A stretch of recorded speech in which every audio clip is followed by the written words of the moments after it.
Ryngkat Lem, a Trai by his name. Nabangilale popper shayami.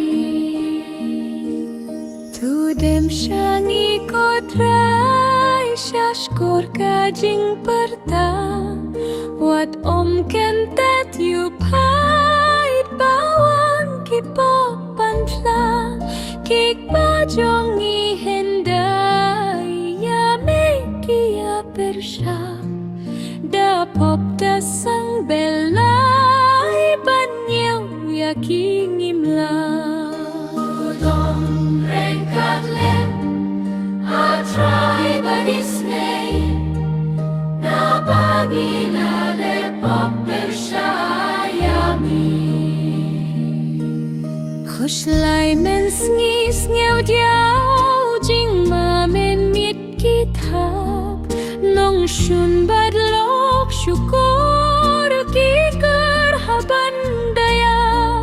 jing im shaka jing jot ka poi baja nong da day ka jing tim ka pop ba be baban yanga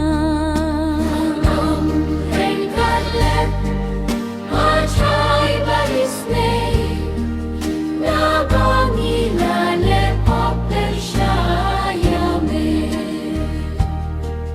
Men siem baja umat a Trai what can tait, what ibain donut padas ngel si kapait, da kabayam shukpa bakloy ban map ngan phai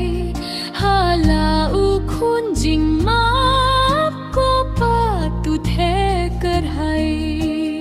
da Ryngkat Lem a Trai by his name na pagilale popper shayami hasnap ko pai jonga ko priso wain blajet ngahi nga karya me bathung da ka jingi ngawan wat so henre nga shim tang da kisya ding wain ba say so klau ngan i ne ben kenria Ryngkat Lem a Trai by his name nabangilale popper shayami na jing buman phai din ko khunda ka donut da sha jing it's ngel si da ka bayam panut to patla ka donut tang la ka jain ku to khela ka ba mut ta chingim blei to ku Udom Ryngkat Lem a Trai by his name na pagilale popper shayami Wan phai ben riu shu Trai wan phai shu blei jong me